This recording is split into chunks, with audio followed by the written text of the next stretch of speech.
En manchette aujourd'hui, Maryse Drainville reçoit une reconnaissance spéciale scolaire et Élection Québec est à la recherche de personnes pour participer à la table citoyenne. Bonjour mesdames et messieurs et bienvenue à votre bulletin de nouvelles du 27 décembre 2023.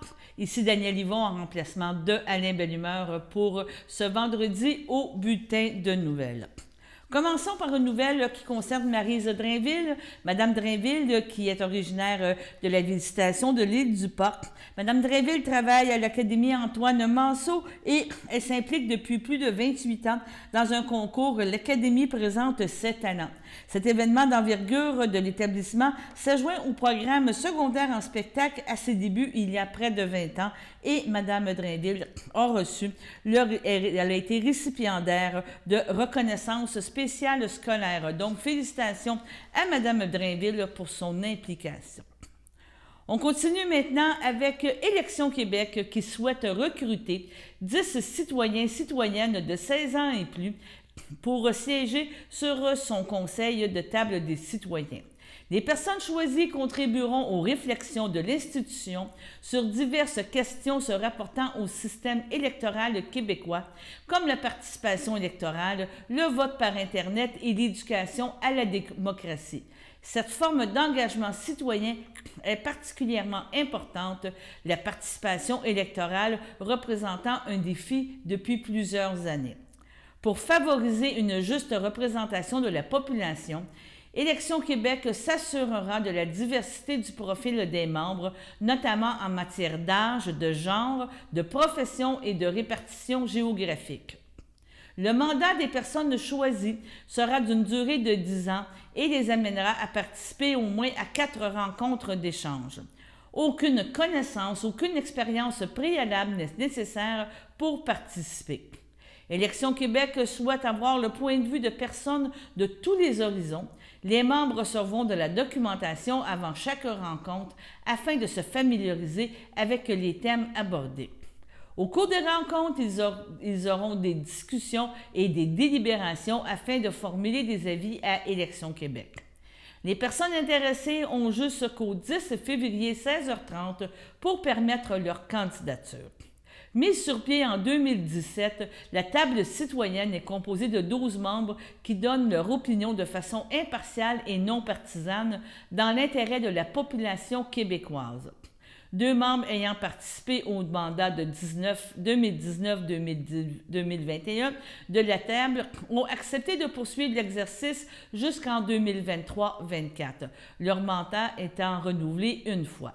En 2022, les activités de la table ont fait relâche en raison de la tenue des élections générales. Le dernier mandat de la table citoyenne tenu sous la pandémie a été l'occasion d'aborder plusieurs nouveaux sujets, donc le financement politique. Les membres se sont aussi glissés dans la peau du directeur général des élections pour proposer 3 chantiers prioritaires afin d'améliorer certains aspects de l'élection au Québec. Un premier chantier visait à créer un espace d'expérimentation pour favoriser l'innovation dans le processus électoral. Un nouvel espace servirait normalement à l'essai de vote par Internet tel que proposé sur le sujet en 2020. Un autre chantier permettrait d'informatiser tout le processus électoral pour permettre aux électeurs et électrices de voter à n'importe quel bureau de vote. Les membres ont également proposé un chantier visant à augmenter la participation électorale et politique. Les bilans sont accessibles sur le site web de Élection Québec. Donc, pour avoir plus d'informations sur cette initiative, vous pouvez aller directement sur le site d'Élection Québec. Maintenant, on change de sujet et on vous parle de Ciné Blabla du Crapaud. Et le mercredi 1er février à 19h15, le Ciné Blabla du Crapaud lance sa saison d'hiver avec la présentation du long-métrage québécois Arsenault et Fils du réalisateur Raphaël Ouellette. Le film met en vedette une impressionnante brochette d'acteurs et d'actrices dont Karine Valence, Guillaume Cyr, Luc Picard, Pierre-Paul Alain. Un synopsis rapide, les Arsenault, une famille tirée-serrée qui tire profit de la chasse illégale, font loi depuis plusieurs générations dans un petit village du bas du fleuve. Le retour au bercail d'Anthony, l'impétueux cadet de la famille, puis l'arrivée d'Émilie, une animatrice de radio qui exerce un ascendant sur Anthony et son frère Adam, viendront mettre à l'épreuve l'harmonie du clan. Maintenant situé à Saint-Félix-de-Valois, le Crapaud de la Naudière débutera sa programmation d'hiver dans ses nouveaux locaux du centre Yvon Sarrazin, au 4600 principal à Saint-Félix-de-Valois. Les billets sont disponibles à la porte pour achat comptant. Et maintenant, on vous présente la bande-annonce de ce film. La fille de la radio, est allée te voir avec son auto? Ouais. T'as 3 excellents chasseurs ici. Ah oui, c'est ça qu'on dit. Qui dit quoi? J'ai pas besoin de vous expliquer votre réputation, hein, Arsenault. Il est en retard, le jeune. C'est elle, ta blonde, le frère? OK, ta gueule. Je me disais que t'étais peut-être Gwyn. Veux-tu bien être assis puis stacker ton moteur 2 minutes? Arrête de niaiser. Calmez-vous, plus moyen d'avoir du fun. Excuse-moi pour l'autre soir. C'est pas de ta faute. On choisit pas sa famille. Avant, la forêt, ça appartenait à tout le monde. On chassait pour se nourrir. C'est-tu mon box, ça? Sacrement, il est revenu! À un moment donné, les gouvernements ont décidé que la chasse, c'était avec un permis, telle sorte de fusil, tel jour, juste l'automne. C'est illégal. Pas si tu te fais pas pogner. On vous visite juste quand ça tire. Ça a tiré dans le zec, là. Il reste juste les arsenaux, là, dans ce racket-là. Ah, si je le savais. Il y a 13 heures. Il va jouer, on va jouer. Les gardes de chasse, c'est comme la police. C'est plein de bandits. Vol qualifié, braconnage, vente, réseau, possession d'armes à feu. Je commence à comprendre pourquoi ta mère t'a pas amené avec elle quand t'as crisé son camp. Tu devrais te tenir loin de ça, ma belle, les arsenaux, si tu veux pas de problème. Je suis pas votre belle, mais merci du conseil. Mettons qu'on en sait pas mal plus que la police. Tout ça, ça tient à rien. J'ai beau tout faire à chaque fois, mais c'est encore fait avoir, Asti. La beauté de l'affaire, c'est que vous pouvez pas nous arrêter. Pourquoi ça laisse pas tranquille? Mais passer le canot de l'autre bord. C'est toujours de même. Mets-toi pas dans la merde pour nous autres. Je peux-tu vous aider? Arsenault un jour, Arsenaux toujours.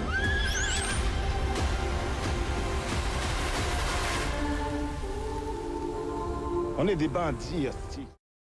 Donc, c'est un rendez-vous au Ciné Blabla la semaine prochaine. Maintenant, avec l'arrivée du mois de février, c'est le début des festivals d'hiver, les festivals en plein air. Et la première fin de semaine du mois de février promet d'être féerique à la Valtrie, car la population est invitée à l'occasion de la 20e édition de la féerie d'hiver qui s'y tiendra du 3 au 5 février prochain. Des tonnes d'activités gratuites seront offertes au Laval-3-Laval-Troise, au parc Gérard-Lavallée, au Boisé du Chemin du Roi, au parc Jacques-Auclair, à la place du 350 et la bibliothèque municipale, ainsi qu'on parle de la Maison des Contes et légendes. Le coup d'envoi des activités se fera le vendredi 3 février dès 19h où le DJ Crazy X Sonny V sera sur place pour animer et enflammer le site au parc Gérard-Lavallée. À 20h, le traditionnel feu d'artifice illuminera le ciel et un peu plus tard, sur la piste de danse, d'impressionnantes performances de danse de feu auront lieu. Tout au long de la soirée, il y aura un service de bar sur place, du patin libre au flambeau. Du côté du parc Jacques-Auclair, ce sera le début du tournoi hockey-bottine du regroupement des gens d'affaires de la Valtrie. Par la suite, on s'en va au 4 février, donc habillez-vous chaudement et attachez vos trucs car vous allez être épatés par le nombre d'activités gratuites au parc Gérard-Lavallée dès 10h. On parle de glissade sur tube, jeux gonflables, escalade sur neige, parcours extrême, chasse au trésor mobile, course de bolide sur neige, jeux ludiques, animations, mascottes et plus encore qui occuperont votre journée. C'est un rendez-vous aussi sur la place du 350e pour construire la forteresse collective de la féerie où vous pourrez également développer votre talent pour la sculpture sur neige. Vous préférez le sport? Profitez des sentiers de ski de fond et de raquettes de 8,5 km au garage municipal à l'adresse 275 Notre-Dame et de 10h à 16h. Le Boisé du Chemin du Roi vous accueillera aussi pour du fat bike, de la trottinette des neiges et du patin libre. En même temps, réaliser le défi « Cherche et trouve de la féerie » et effectuer une chasse au trésor mobile. Ensuite, assister à la poursuite du tournoi de hockey-bottine tout en profitant des jeux sur glace, des jeux gonflables, excusez-moi, et de l'escadade sur neige au parc Jacques-Auclair. N'oubliez pas d'aller visiter la Maison des Contes et légendes qui sera ouverte de midi à 17h. Pour clore la féerie, les Chevaliers de Colomb vous invitent à leur convivial déjeuner colombien le dimanche 5 février dès 9h à l'école secondaire de la Rive, située sur la rue Duer de Bondy. Dès 13h, au rythme de la musique contrée, les participants pourront pratiquer leur pas de danse en ligne et ce durant tout l'après-midi lors de cet événement familial. Donc, pour découvrir la programmation complète, la Ville de Lavaltrie vous invite à visiter le site Internet de la Ville, soit ville-de-lavaltrie.qc.ca et on invite tout le monde à participer aux joies de l'hiver. Donc, en très bonne compagnie, c'est une invitation pour les gens de Lavaltrie et de la région. Réservez votre prochain week-end, soit la fin de semaine prochaine de février. Sur ce, allons à la pause. Chers téléspectateurs, vous êtes cordialement invités le samedi matin dès 9h30 à notre bingo télédiffusé de nos studios de Berthierville. Depuis plusieurs années, nos adeptes de la télévision régionale se sont divisés un montant de 600 $, disponible chaque semaine lors de notre joute de bingo à CTRP. Un amical animateur et ses joyeux compères, dont un technicien et deux bénévoles, partagent tour à tour cette émission dans le but de vous agrémenter durant 60 minutes. Un moment de plaisir qui pourrait s'avérer payant pour vous. Vous pouvez donc vous procurer les cartes de jeu chez les dépositaires participants et j'ai nommé à Berthierville, le dépanneur Formule 1 et le garage Pétroté sur la rue Gilles Villeneuve, le marché IGA Extra sur la rue Gabrielle Brissette, le marché Métro sur la rue Notre-Dame et la pharmacie Proxime sur la rue Frontenac. À Saint-Ignace-de-Loyola, le dépanneur Esso sur la rue de la Traverse et le marché Aldo sur le rang Saint-Michel. C'est donc un rendez-vous hebdomadaire chaque samedi matin dès 9h30 sur les ondes de CTRP, votre télévision régionale et communautaire, maintenant en haute définition. On vous attend donc en grand nombre et toute l'équipe vous souhaite bonne chance. Nous sommes de retour pour la suite des nouvelles et alors que le débat sur les nouvelles recommandations d'alcool bat son plein, plusieurs dizaines de Québécois s'apprêtent à relever le défi 28 jours sans alcool de la Fondation Jean Lapointe. Le 1er février, partout à travers le Québec, les participants tenteront de ne pas boire pendant 28 jours au profit d'ateliers de prévention dans les écoles. Mocktails et bières sans alcool seront donc au rendez-vous pour plusieurs.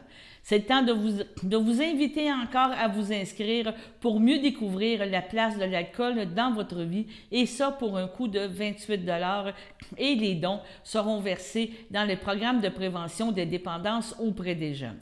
Nous avons présenté la semaine dernière l'entrevue avec le DG de la Fondation Jean Lapointe qui nous a parlé du défi et je pense que c'est important de vous représenter cette entrevue en fin de semaine. Merci. Là, l'instigation ou l'invention ou cette création-là, justement, du défi 28 jours, on sort des fêtes et tout. Qu'est-ce qui en est venu à créer ce programme-là, à cette activité de financement, mais quand même de prise de conscience? Bien, initialement, il y a 10 ans, c'est 2 amis qui se sont lancés un défi. C'est un ami, puis lui, il était proche de la Fondation Jean Lapointe, il était sur un comité. Et il a lancé le défi à son ami d'arrêter de boire pendant 28 jours. Il dit, je vais te donner février, c'est le mois le plus court. Okay. Et nous, à la Fondation, on a pris ça, puis on a mis ça sur nos réseaux sociaux. Et on en a fait une campagne de levée de fonds, ça nous a permis d'amasser 65 000 $, puis il y a eu 1500 participants. 10 ans plus tard, c'est 25 000 Québécoises et Québécois qui relèvent le défi 28 jours. Alors, aujourd'hui, c'est clair que le défi 28 jours, les Québécoises et les Québécois se sont appropriés ce défi-là. Parce que ça fait partie maintenant du paysage québécois qu'en février, on prend une pause. On fait une pause. Tantôt, on en a parlé, mais là, on va en parler officiellement. Il y a eu des annonces au début de la semaine, justement, disant que l'alcool était peut-être un petit peu moins bon qu'on pensait pour la santé. Et puis, comme on parle de dépendance, on parle d'incidence et tout. Cette année, donc, le défi 28 jours, on pourrait rajouter un objectif, une prise de conscience, suite à ce qu'on vient de dire, de voir qu'est-ce que ça fait de ne pas boire pendant 28 jours, d'essayer de voir, on pourrait dire, l'impact que ça va avoir sur notre qualité de vie. Oui, mais au fond, là, ces nouvelles données-là, nous, ce message-là, ça fait longtemps qu'on le dit. Là, aujourd'hui, ce sont des spécialistes, des scientifiques qui se sont penchés sur la question. Et là, on a dit, regardez, il y a un risque faible d'avoir des petits problèmes de santé avec 1 à 2 verres par semaine. Un risque modéré à 3-6 verres, un risque plus élevé à 7 verres et plus. Alors, nous, il y a 10 ans, là, le défi, c'était juste de dire aux gens, prenez une pause, évaluez votre rapport avec votre consommation d'alcool, évaluez votre rapport avec l'alcool, et après, prenez les décisions qui s'imposent. C'est pas moralisateur. Nous, on n'est pas là pour faire la morale. Juste une prise de conscience de à quel point cette consommation-là d'alcool prend de la place dans votre vie. Et il y en a qui vont dire, hey, moi je prends un verre là, parce que quand j'arrive à la maison, ça me permet de relaxer. Mais c'est une forme de dépendance. Ben c'est parce que si c'est un relaxant, on va leur dire, viens faire le défi 28 jours, embarque sur la plateforme et on a des ateliers, nous autres, pendant 28 jours pour te donner d'autres alternatives que prendre un verre. C'est ça, là. Le défi 28 jours n'est pas juste de dire, je m'inscris, je paye 28$, puis je fais un pari avec mon voisin pour dire, on essaie. Vous les supportez, vous faites de l'information, de l'enseignement. C'est ça aussi, le défi 28 jours. On les motive à continuer, puis on leur donne des ateliers, on leur donne d'autres alternatives. Puis une des alternatives qui est intéressante aussi, au-delà des cours de yoga, de yoga, puis s'entraîner, puis il y a le sans-alcool qui prend de plus en plus de place depuis les 5 dernières années. Et une entreprise qui s'appelle Triani, qui a une division qui s'appelle Étine sans alcool, où ils ont des spiritueux, ils ont des bières. Et il y a d'autres compagnies là, au Québec, là, des microbrasseurs qui ont décidé de faire de la bière sans alcool. Et on a, exemple, M. Cocktail, qui lui a une gamme de sans-alcool et c'est un mixologue. Oui. Lui vient donner des conférences, il y a des ateliers, il y a des vidéos. Donc, on peut substituer notre alcool avec un sans-alcool en ayant le goût. Ben, c'est ça. C'est toujours une question de goût, parce que souvent, les gens vont dire j'aime le goût de la bière, mais ça ne veut pas dire que le goût de la bière doit être associé avec une dose d'alcool. Ça peut être le goût de la bière sans alcool. Donc, est-ce que, je vais vous poser une question quand on parle justement de défi 28 jours, est-ce que ça vous a amené à des gens à prendre conscience et de demander de l'aide? C'est dans ce sens-là que je veux poser la question. Il y en a qui embarquent dans le défi en disant au bout de la ligne, bien, il y a une prise de conscience, puis ils disent oui, j'ai besoin d'aide, oui, je viens de me rendre compte que peut-être la place de l'alcool ou des autres dépendances, les autres substances, gâchent un peu ma vie ou je pourrais l'améliorer. Je ne sais pas si on pourrait dire qu'il y a des niveaux ou qu'il y a des stades de dépendance, mais est-ce qu'on découvre peut-être possiblement avec ce défi-là que oui, on a peut-être besoin d'aide? Ça arrive à tous les années. À toutes les années, on a un infime pourcentage de gens qui nous écrivent OK, je suis rendu à mon 4e jour et je sens que j'ai un problème majeur, j'ai besoin de parler à quelqu'un. Et quand on reçoit ce message-là, on va le diriger vers la maison Jean Lapointe, qui eux vont le prendre en charge, avoir une discussion avec, et après ça, bien, on a des gens qui sont entrés en thérapie. Donc, il y a un double objectif, on pourrait dire. Cet objectif-là, c'est pas drôle parce que c'est une prise de conscience, mais vous venez d'en récupérer un, possiblement. Là. Chaque personne qu'on peut récupérer dans la société va faire en sorte que c'est une personne meilleure. Alors, mais le but ultime, du défi 28 jours, c'est vraiment de faire cette analyse-là. Et si dans cette analyse-là, il en découle, quand vous découvrez que vous avez un problème, ben on est là. Mais il faut comprendre que le défi 28 jours sans alcool, c'est pas de dire aux Québécoises, c'est un problème d'alcool. Non, non. C'est pas ça. Mais s'il y a 1% qui ressort, qui dit lève la main et j'ai un problème, ben c'est mission accomplie aussi en termes de traitement. OK.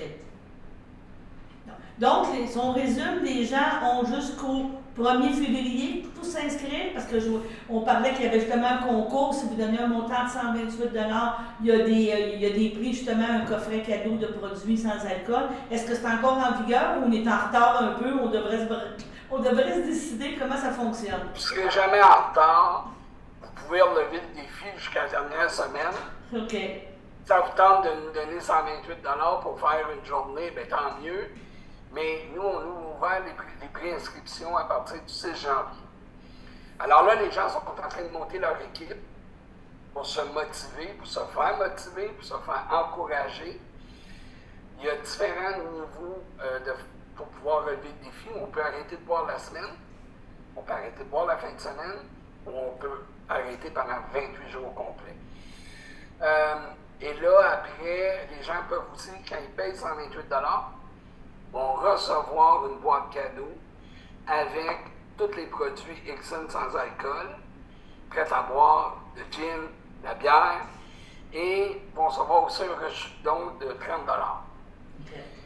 Et là, ils vont être équipés pour partir leur défi de premier. Fait idéalement, si on veut faire le 28 jours, c'est que là, tout le monde embarque avant le premier, mais il y a toujours des gens qui embarquent après.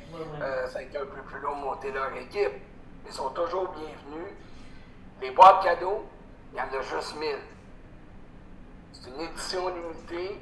Des gens qui en veulent, il faut se dépêcher. Puis il faut dire que l'Anaudière, l'année passée, oui. Je pense que c'est votre coin, l'Anaudière, ça. Oui. L'année passée, c'était,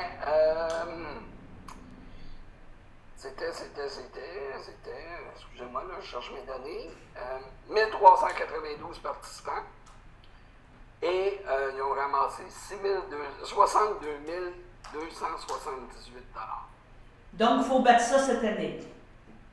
Idéalement, le directeur général souhaiterait que l'Anaudière se mobilise, les Laurentides se sont mobilisés, peut-être vous challenger, monter une équipe l'Anaudière et inviter vos citoyens, vos citoyennes, inviter vos auditeurs, vos auditrices à emboîter le pas et peut-être battre les Laurentides. C'est ça.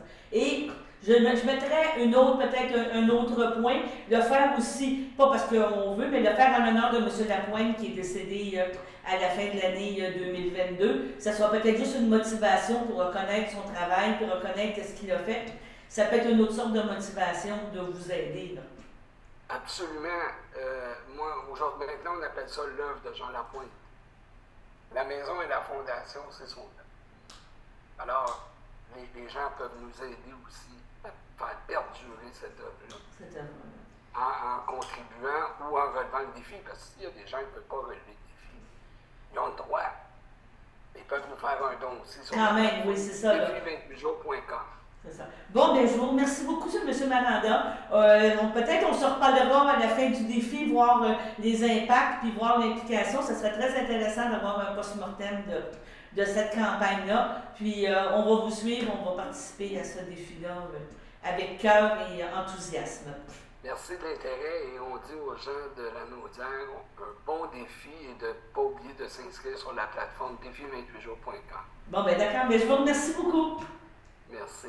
Bye bye. Merci. C'est beaucoup bon? d'émotions. Et maintenant, allons à la pause.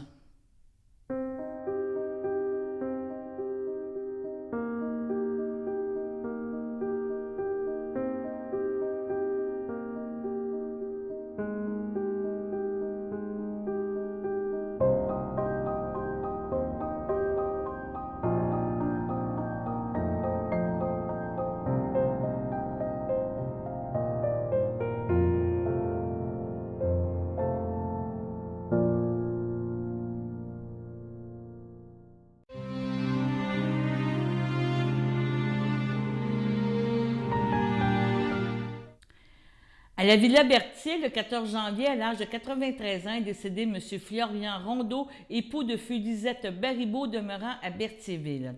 Il laisse dans le deuil ses enfants, Régent Ludov Brekova, Francine André Allard, Patricia Jonathan Fortin, ses petits-enfants, Mélissa, Jean-Frédéric, Boris, Evelyne, David William, Tristan et Jessie, son arrière-petit-fils Zach, son frère, sa sœur et sa belle-sœur, Jean-Marc Rondeau, feu Germaine Boucher, Gisèle Rondeau, feu Ferdinand Moreau, Françoise Gélina, feu Roger Rondeau, ainsi que plusieurs autres neveux, nièces, autres parents et amis.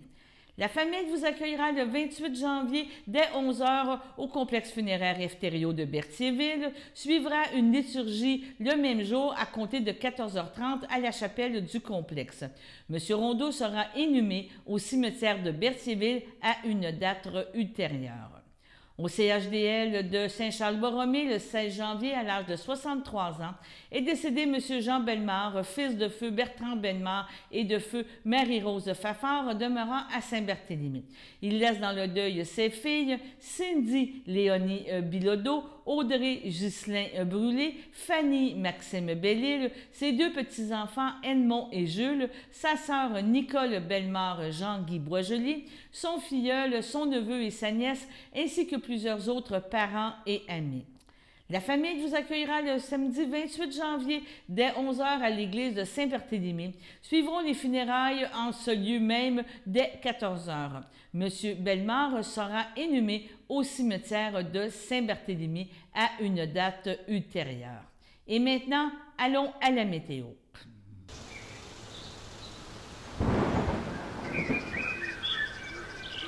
Bienvenue à votre météo de cette fin de semaine. Aujourd'hui, vendredi après-midi, ce sera un temps généralement ensoleillé, une température de -8, un temps ressenti de -12. Vendredi soir, c'est nuageux avec quelques flocons, une température de -10, un temps ressenti de -14, moins de 1 cm de neige. Vendredi nuit, ce sera nuageux avec quelques flocons toujours, une température de -10, un temps ressenti de -14, moins de 1 cm de neige. Samedi matin, ce sera nuageux avec quelques flocons, température de -2, un temps ressenti de -8, environ 1 cm de neige. Samedi après-midi, ce sera des averses de neige isolées, une température de 1, un temps ressenti de -5, moins de 1 cm de neige. Samedi soir, ce sera nuageux avec quelques éclaircies, une température de -5, un temps ressenti de -9. Samedi nuit, ce sera plutôt nuageux, une température de -11, un temps ressenti de -18. Dimanche matin, ce sera de la neige, une température de -11, un temps ressenti de -19, 1 à 3 cm de neige. Dimanche après-midi, ce sera de la neige, une température de -7, un temps ressenti de -13, environ 2 à 4 cm de neige. Dimanche soir, ce sera des averses de neige isolées, une température de -9, un temps ressenti de -15, moins de 1 cm de neige. Dimanche nuit, ce sera un ciel variable, une température de -17, un temps ressenti de -23. Et voilà, c'était tout pour votre météo. On vous remercie de votre écoute pour toute la semaine. On vous invite à réécouter le résumé de nos bulletins de nouvelles avec notre 7 semaines dans Dautré et nous serons de retour lundi pour un prochain bulletin. D'ici là, portez-vous bien.